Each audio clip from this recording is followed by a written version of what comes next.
All right, welcome everybody to another DreamBot. This is going to be an analysis of the collective unconscious on April 23rd, 2025. I think good news. Good news, big picture, is that we are seeing much less war, much less possibility of nightmarish conditions, and a lot less anxiety. Now, let me turn the music off. Now we're looking at, here are the major themes. Huge theme of effort, work, action, and meeting challenges. Much smaller themes of like the natural world and its cycles, i.e., like spring seasons. And then a small amount of mental processing, decision making.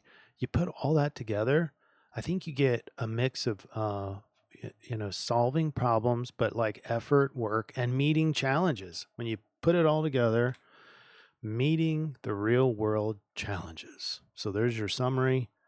And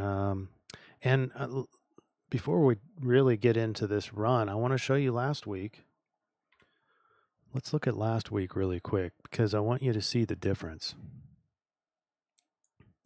So remember, this was, I know it looks the same, but this was last week's run. We had power and control, and we'll talk about Pluto and Mars for sure because it's still in the run. But a lot of fear and anxiety, the need for feeling saved, building awareness of everything. So you can see kind of how we're transitioning from fear, catastrophizing, thinking the worst, expecting the worst, and then so close that out. That was last week. This week is more of, okay, now that we know the problems, now we can meet the challenges. So we have a lot of effort, work, and action.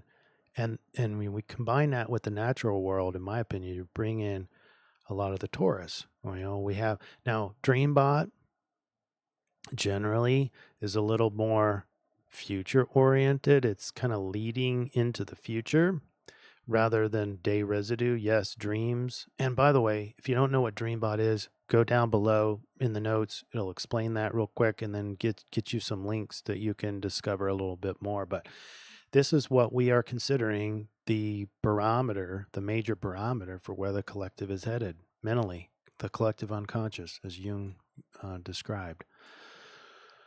Okay, so going over the red arrows, remember this is the dominant topic or theme. Spring. Spring is multifaceted. In this case, spring has two, in engineering, there's two competing energies or forces. So spring is the same as competition and comp, and then might. Might has two different connotations. One is the Mercury kind of thoughts and thinking and deciding, but might can also be strength. And so there's more effort. There's fragment still. That's going to be your worst, like word correlated, that's still remnant here, or fragment, about war or possible war. So that's it. There really isn't much, maybe point, but able, does, start, take, supposed, supposed to, done, and button. I like the word button. That's an unusual word. Never see that in the collective, but cool. So you can see effort, work. There is that competition. So that's to be expected with Mars and Pluto. But now we're not in struggling against each other. We're putting that competition into meeting real world problems. That's the way I see it. And then the natural world, let's look at the green. Spring, number one word. The season spring, we're in it. April, water, that's part of earth. We have the word earth and animals. So, with Taurus coming online, and we had a new moon in Taurus. That's going to be on Sunday of 28th, I believe. So again, forward looking, the DreamBot is. Let's see the linguistics here. large button somewhere. I mean, even the linguistics is correlated to large amount of effort, work, meeting challenges, because when you really do hard work and it's complex and the challenges are difficult, don't we all kind of think, where's that easy button somewhere? And that's sort of in the background, large button somewhere. And like I said, Mars and Pluto, let me show you the astrology of that. Well, that's actually going to go exact in the next CIRF week that I just did. If you haven't seen the CIRF report, the collective influence report, you need to go down in the show notes and watch that video. And you need to get ready for this energy. Mars opposed Pluto on Saturday the 26th. It goes exact. That's energetically the volcano. Something's going to blow there. And I think that's what the previous bot runs were worried about, is this volcano still in the future. But here's the good news. The current DreamBot is totally, even though this volcano is in the future by a few days, it's looking past it already. It's, we'll be able to solve it. We might have some competition, but we're going to be solving and putting effort towards resolving those in the real world. So that I think is really good news, because I was afraid of this kind of igniting more of like a war, because the words were kind of warish and conflicted. And it doesn't mean we're not going to have any power struggles, but at least, like, I think the outcomes, the headlines are going to be much more tame. But still crazy, still challenging. We have a Taurus new moon to help us see the real world problems and face those and put a lot of effort into forging our new future together, right? Taurus new moon is willingness to take on some really hard work, but it's in the real world. It's hands-on. And we're not just sort of out in the mental world and kind of conceptualizing problems and designing hypothetical solution. No, we're actually doing solutions. That's the beauty of Taurus. Taurus new moon happens on Sunday the 27th. And I think this is what this entire DreamBot is waiting for, is looking at this period past the direct opposition, the exact opposition, Pluto and Mars, the big power struggle, looking past that. And it's looking even past the new moon in Taurus, because once this moon passes and we're now in the waxing crescent and maybe even the first quarter, that's what this DreamBot feels like to me. It's a Taurus lunar cycle. We also have Sun and Uranus in Taurus. And we have after Sunday, a waxing crescent moon, which is sort of this picture. It's ready to get to work. And once you start getting the Taurus to work, and that massive energy to sustain, it can sustain and keep going. Imagine like a train. And once you get that train going, it's hard to stop it. So that's what that's what the DreamBot feels like to me. Now, the other thing that's pretty much all the DreamBot I have for the current status there, but we also want to include collective psychology. In preparation for the CIRF, was more worried about, let me see if I can find it. This is Wednesday the 23rd. This is the current kind of astrology today. We have Venus exalted in Pisces over the North Node. I was worried about this insistence of, with Venus exalted, she now knows what the ideal, that's Pisces, ideal relationship should look like. And if you combine that with this growing power struggle with Pluto and Mars, you've got yourself probably relational issues as you try to sort out, you comparing your relationship with when Venus is in Pisces over the North Node, it's like, holy crap, there's the ideal relationship. I need to get my relationship up to that standard. So I was expecting more relational kind of words in the DreamBot, but it is what it is. I still think this is going to be a big factor in mental health, couples work, relationships, family operations. So first, we want to make sure that you are aware of the possibility of power struggles, because even as we get into the next CIRF report, right before our new moon, we have this volcanic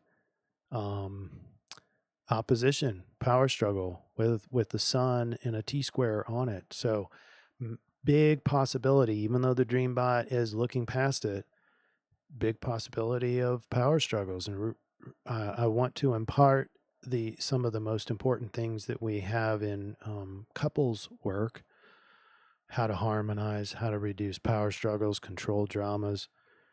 But the biggest thing about power struggles is that we're all always pretty much doing it. It's unconscious, and it's the kind of the inner child, or the one that was developed as a young kid, whatever environment you were in, how to get your needs met gets habituated. And even though you're an adult now, you still at times don't even know you're doing it, but you're acting like the little kid trying to get his needs met, or her getting the needs met. And that's the most likely theory behind why we have power struggles in couples is it's normally not a conscious thing. When it almost looks like the other person subconsciously feels like I'm being attacked, or I'm going to be prohibited from getting my needs met, then I won't even know I'm doing it, but I will start acting like the little kid again to get my needs met, to get back in control of the situation, which probably includes controlling them, controlling their their behaviors. So the first thing to realize is a couple things. Power struggles and control dramas, pretty close in ideology and theory, but control dramas and power struggles aren't normally a conscious thing. Yeah, when you talk narcissism and all that, I'd probably cover narcissism in one of these videos because it's a big buzzword, and it kind of converts what is a dynamic, an unconscious dynamic, and attaches a label to somebody, which I don't like the solution to that, okay?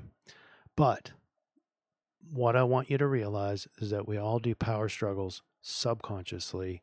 And so one of the things you can do is to really observe.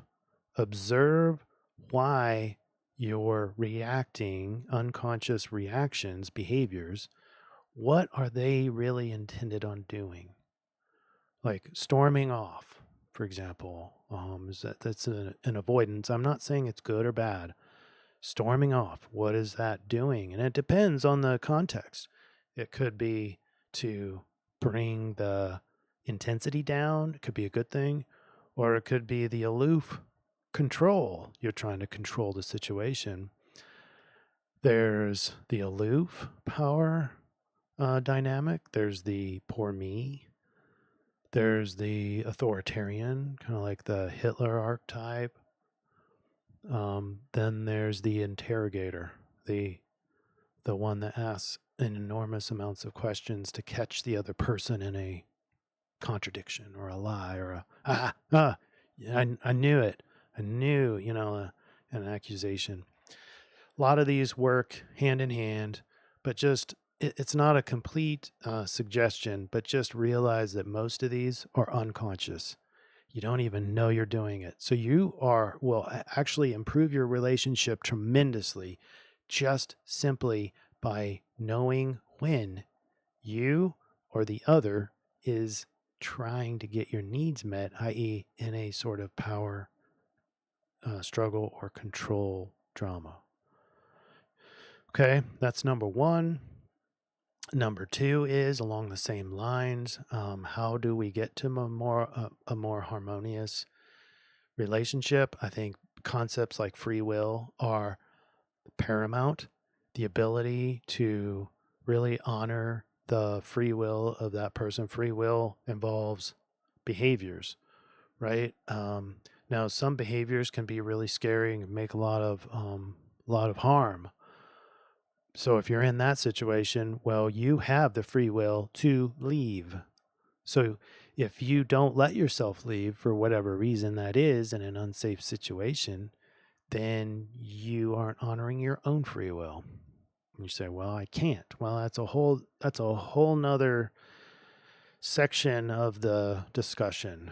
And it's a deep one, and it's a very ethically, morality sort of driven one. But let's just say behaviors maybe aren't desired, but they're not like super unhealthy or unsafe. Okay, so now we get into behaviors are generally safe, but maybe they're not like desired or wanted. Maybe they're lazy, maybe they're hard overworking, maybe they're avoidant, maybe they're dissociated, so they don't seem to care about how you feel. When you have these discussions, generally speaking, so free will is important. Then it's, well, honoring both free wills. Then it's never be afraid of another person's emotion. There are two different things when we're talking about reactions. So there's an emotion about it, and then there's a behavior, two separate things. So acting emotional, that's combining both of them together.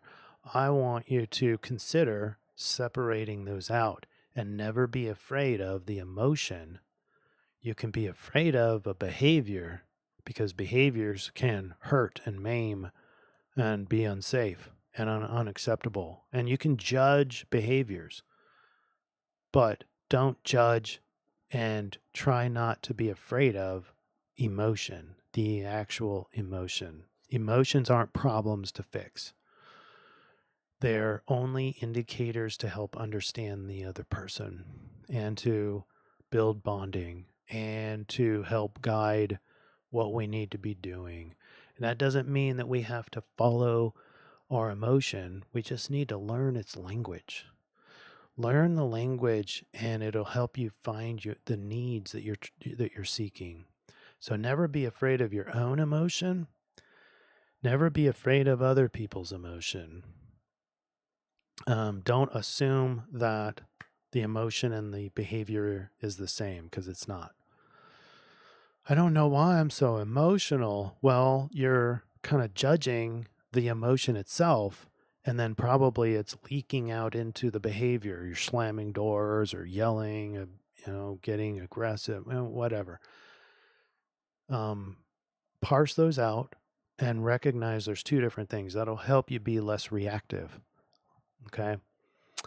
Be okay with your emotion. Be okay with their emotion. Same thing with needs. The earlier you can clarify what their needs are, that's now getting into negotiation. That'll be the opposite of power struggle. Okay. Instead of like maybe you see that they're kind of reacting in a way that feels controlling and they don't even know they're doing it. Recognize they're doing it, but they're also doing it to try to get a need met. So just bring that out in the open for them. They may not even know they're trying to get that need met, right? So don't be afraid of it. Don't be afraid of needs. It doesn't mean you have to comply with that need, right? All we're doing is getting emotions out. We're getting what's held back, and we're getting that out into the open. And that's just good as the best way to prevent hidden power struggles.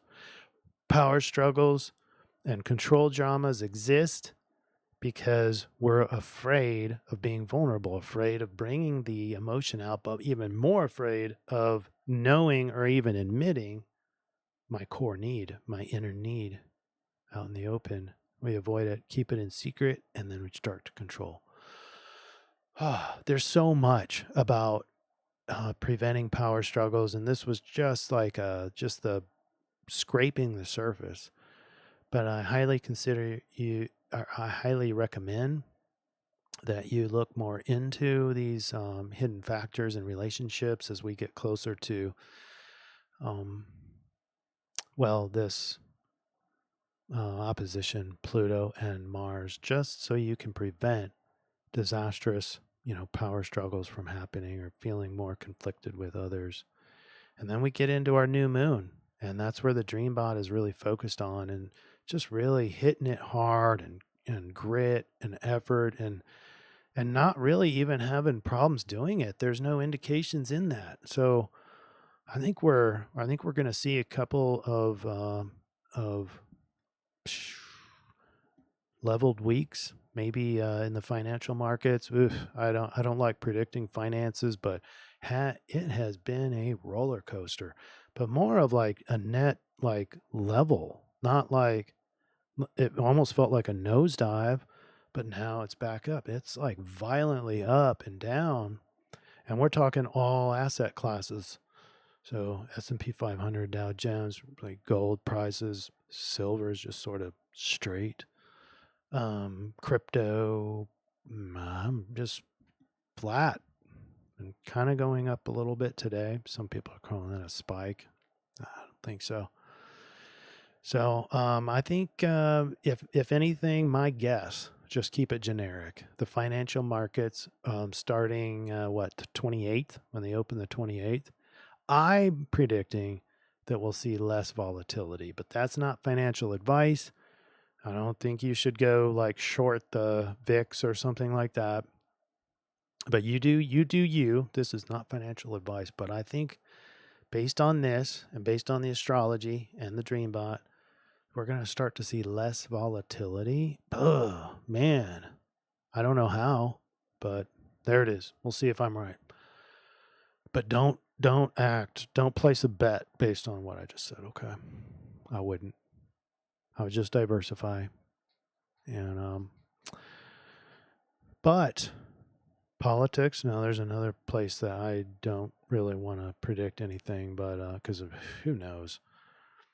But I think if the DreamBot is right, how about this? If the DreamBot is right, I think starting about Sunday the 28th, and maybe for a week or two, there'll be this real world effort and behaviors towards meeting real world problems.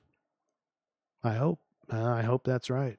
But that's what I see in the DreamBot, and we certainly see it on Sunday with the new moon in Taurus. So, all right, that's all I have, everybody. Thanks for being here. I really appreciate you. Thanks for commenting.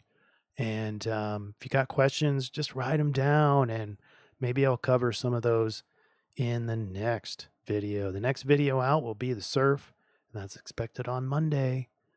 And then we'll do 3 videos per week. It seems to work out right now. You get the CIRF report for the next week. You get like 3 or 4 days to review that. Then you get the Rave, which I think just the Rave just seems really on point every single week. It's crazy. And I love exploring those raves, and we'll have a library for you once you get your human design chart. So you can go find your gate and line and really go deep on those continuums. Really important. And then we'll do DreamBots on Wednesday. We'll do that until something else makes sense. All right. Take care. Namaste.